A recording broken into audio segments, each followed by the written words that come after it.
இப்போ தக்காளி தொக்கு பண்ணி காட்ட போகிறேன். ஓகே. அதுக்கு வேண்ட சாதனங்கள்லாம் தக்காளி இந்த மாதிரி அரைச்சி வச்சுருங்கோ மிக்சியில் போட்டு. இது எத்தனை தக்காளி இருக்கும்? இதில் ஒரு 5-6 தக்காளி வச்சுருக்கேன். ஓகே. தக்காளி சைஸு பொறுத்து இருக்குது, இப்போ தக்காளின்னு சொல்ல முடியாது. ஓகே. பின்ன வந்து சிலவா வந்து சுடுவளத்தில் நல்லா திளப்பிச்சிட்டு தோலை உரித்து அதை ஸ்க்ரட்ச் பண்ணி அப்படி வைப்பான் தக்காளி ஜூஸு. சிலவா சின்ன சின்ன நறுக்கி போட்டு வேக வச்சு பண்ணுவோம். ஆனால் எப்படி பண்ணாலும் கடைசியில் ஒன்றா தான் இருக்கும். ஓகே. ஓகே. அதுக்கு பண்டு காலத்துல எல்லாம் இந்த தக்காளி மாதிரி நீங்க சொன்ன மாதிரி தளச்ச வெள்ளத்துல போட்டு தோல் உரிக்க வரும். நன்னா தோல் உரிக்க வரும். மேஷ் பண்ணிட்டு அதை யூஸ் பண்ணுவான். சின்ன சின்ன நறுக்கி போட்டு பண்ணலாம். இப்படி மிக்சியில் போட்டு அரைச்சிக்கிறது என்னட்டும் பண்ணலாம். ஆனால் எப்படி பண்ணாலும் கடைசி டேஸ்ட்டும் ஒரே மாதிரி தான். சரி. இப்போ அதுக்கு நல்லெண்ணெய் பொரிச்சு கொட்டுறதுக்கு கடுகு, மிளகாய் வைத்தல், கொஞ்சம் மெந்தி பொடி கடைசியில் போடுறதுக்கு. மெந்தி வந்து வறுத்து பொடிச்சு வச்சுருக்கேன். மிளகா பொடி 2 மிளகா பொடியும் வச்சுருக்கேன். இந்த ரெட்டு மிளகா பொடியும் காஷ்மீரி சில்லியும் வச்சுருக்கேன். நார்மல் சில்லி இதையும் வச்சுருக்கேன். கொஞ்சம் வெல்லம், உப்பு, இதுதான் இதுக்கு வேணும். சரி. இப்போ இது காஞ்சுன்னு இருக்கு. இதில் எண்ணெயை விட்டுருவோம்.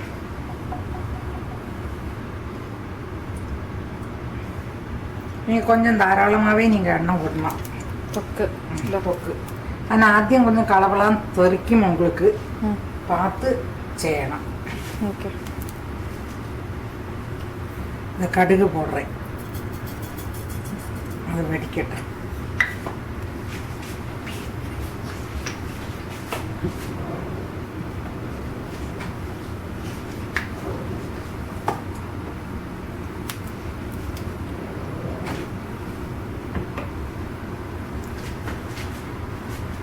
இது நறுக்கி பண்ணினாலும் எப்படி பண்ணினாலும் ஒரே மாதிரி ஒரே டேஸ்ட். ஓகே. அது அரைக்கிறதுனா வேகம் ஈஸியாக வேலை முடியும். அதுக்கு வேண்டிட்டு அரைச்சி. ஓகே. ஒரு ரெட் கலரா தக்காளி கிடைச்சதுன்னா தக்காளி எത്ര ரெட்டா கிடைக்கிறதோ அத்தனைக்கு கலரா இருக்கும். இது தோசைக்கு, இட்லிக்கு. இப்போ நேரம் உங்களுக்கு தக்காளி சாதம் பேசணும்னா கூட அதில் போட்டு பேசிஞ்சுக்கலாம். அதுக்கு என்ன பண்ண, 1 ஸ்பூன் தக்காளி இந்த தொக்கு எடுத்துட்டு உங்க எருவுக்கு வேண்ட மாதிரி தக்காளி தொக்கு எடுத்துட்டு சாத்தை போட்டு கிளறி சாப்பிட்றது பிடிச்சி சாத்தை போட்டு சாப்பிட்டுக்கலாம். ஓகே. தயிரும் சாத்துக்கு தொட்டுக்கலாம்.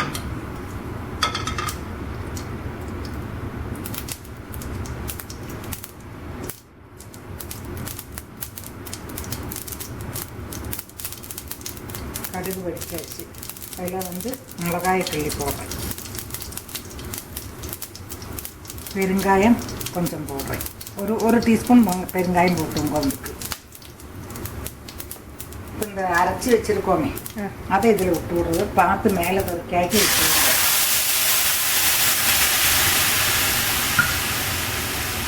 இது தலைக்க உங்களுக்கு கலர் வந்துடும்.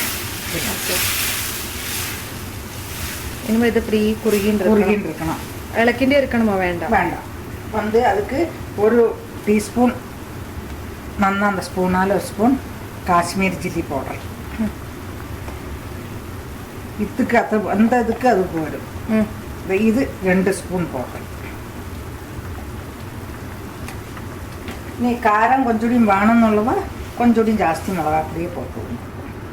இதுதான் இதுக்கு வேணும். இதை இங்கே தெறிச்சுட்டே இருக்கும். அதனால் நீங்கள் ஒரு மூடியை போட்டு மூடி வச்சால் ஸ்டிம்மில் வச்சுன்னா அது வத்தின்ண்டே இருக்கும் கொஞ்சம். ஓகே. அது வத்திட்டு காட்டுறேன். இந்த வெள்ளத்தையும் போட்டு விடுவோம். வெல்லம் போடுறேன். சரி. அதுவும் அதில் கரைஞ்சி சேர்ந்துட்டு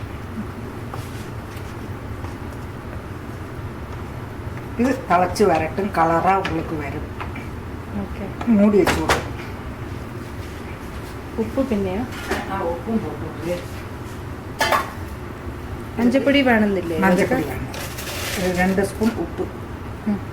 நீங்கள் உப்பு உங்களுக்கு பார்த்து போட்டுவோங்க. அதுக்கு எத்தனை பிடிக்கும் பார்த்துட்டு நீங்கள் உப்பு போட்டுவோங்க. இது வேகம் ஆகிவிடும். ஓகே. இது இது கழிஞ்சு நான் மூடி வைக்கிறேன்.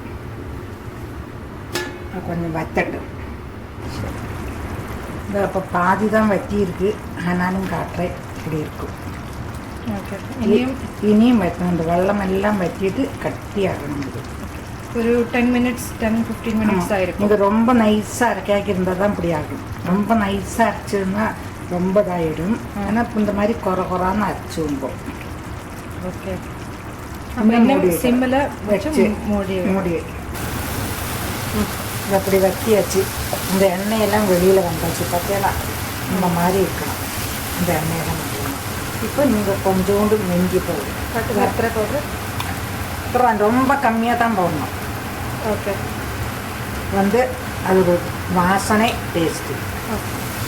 கடைசியில் போட்டு அது போட்டு உங்களுக்கு எண்ணெய் வேணால் நீங்கள் விட்டுவுங்க. நிறைய விட்டு வச்சுருந்தா இதுக்கு மேலே எண்ணெய் வைக்கிற மாதிரி வந்ததுன்னா உங்களுக்கு கேடு வராது. நீங்கள் விட்டாளா எண்ணெய்? அதுக்கப்புறம் விட்டாளா? கொஞ்சம் விட்டு. எத்தனை விட்டுருக்கணும்? 2 ஸ்பூன். 2 ஸ்பூன் இந்த மாதிரி இருக்கணும். எண்ணெய் தேஞ்சி நல்ல வாசனை வருது. இப்போ கேஸ் வச்சாச்சு. இந்த പാത്രത്തിലും മഞ്ചൾപ്പത്തിലോ പഞ്ചടി മുളക്കി പോയി. ഓക്കെ, പാത്രപാകമായിട്ട് വേറൊരു പാത്രത്തിൽ ഇത് 1 മാസം 1 മാസമല്ല 2 മാസം 3 മാസത്തിന് മേലെ നിൽക്കും. കെടാതെ இருக்கும். இங்கே ஃப்ரிட்ஜில் வச்சுருந்தா 1 வருஷம் கூட நிற்கும். ஒன்றுமே கெட்டு போகாது. நான் வெளியூரில் இருக்கிற குழந்தைகளுக்கெல்லாம் போய் கொடுத்தேன். ஓகே, இது அந்த மாதிரி ஒரு பாத்திரத்தில் போட்டு ஏர்டைட்டாக போட்டு மூடி வச்சுருங்க. ஓகே, எண்ணெய் இந்த மாதிரி நிற்கணும். இதோட கூட எண்ணெய் விடுவா. இன்னும் எண்ணெய் விடுவா. நான் சுமாராக எண்ணெய் விட்டுருக்கேன், அவ்வளோதான். ஓகே, எண்ணெய் எப்பவும் ஊறுகாய்க்கு நின்னா தான் அந்த ஊறுகாய் கெட்டு போகாய்க்கு இருக்கும். சரி, இப்போ கொஞ்சமாக இருக்கிறதுனால நாங்கள் அதை வேகம் யூஸ் பண்ணி விடுவோம். ஓகே, அதனால